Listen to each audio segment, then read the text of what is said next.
Prayer means you're telling God what to do. You think you're God's consultant. Meditation means you just shut up. If you just shut up, everything that needs to happen to you will happen to you.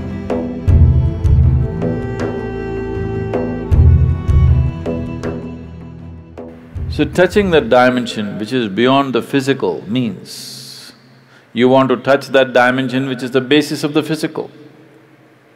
When you say that which is the basis of the physical, what you're talking is that you're not interested in creation, but you're interested in the source of creation. There, if you go and stand in front of the Creator, at least there you must keep your ideas down, isn't it?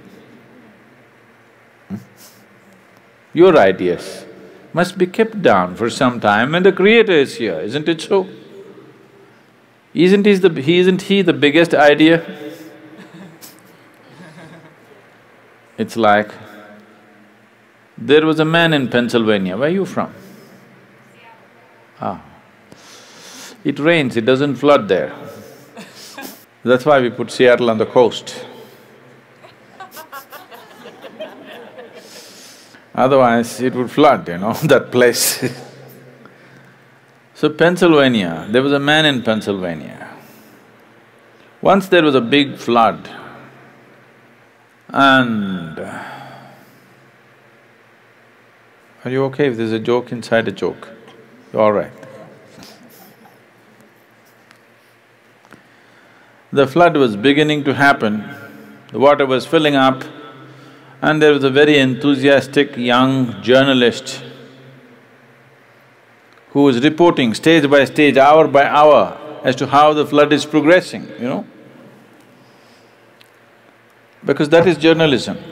Somebody is drowning, report to the world, this man is drowning, look at him drowning, take it on the video and show it to everybody how a man drowns. You don't throw the goddamn camera and get the man, no. You show the whole world how a man can drown in a flood. So, these are not the days of video cameras, only, Morse code is how the report is being filed. So he filed a report very eloquently. He said, as God sits and watches, the water is filling up in this part of Pennsylvania and houses are going down and this and that, and described it in very eloquent terms. Then he immediately got a response from his editor, leave the flood, interview God.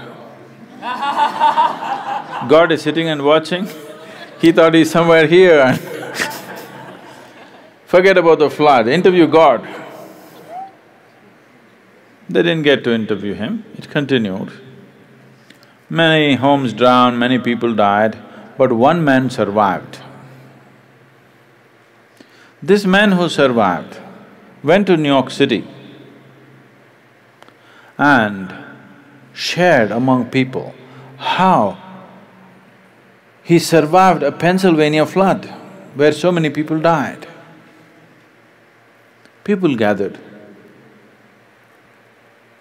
Then he went to Boston and talked about how he survived a Pennsylvania flood, and more people gathered. Then he came to Seattle and he shared, more people gathered. Then he started his roadshow, city to city, talking and talking about how he survived a Pennsylvania flood. He became a famous speaker in America, and then naturally, every American has to write a book within their lifespan. So he wrote a book, how he survived a Pennsylvania flood. It became famous, he spoke everywhere, and his engagements became international. He became a millionaire, sold millions of books. All his life he only spoke about how he survived the Pennsylvania flood. And one day he died, not in a flood, he died. And they had an assembly. He went through the pearly gates And there was an assembly of people and there was an opportunity to speak. A few people could speak. So he told his neighbors, I will share my experience about how I survived Pennsylvania flood. Somebody nudged him and said, there is no one in the audience.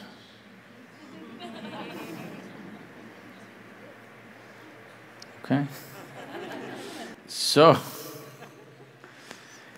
now you don't go stand in front of that which is the basis of creation and throw your ideas at him. You are his idea. Yes? You are just a figment of his idea. If he withdraws his idea, you're gone. So you don't put your ideas. So this is the essence of meditativeness. Prayer means you're telling God what to do. You think you're God's consultant. Meditation means you have understood your limitations, now you just shut up. If you just shut up on all levels, everything that needs to happen to you will happen to you. All the training is just to help them to shut up. That you don't throw your silly ideas at the Creator, you just shut up.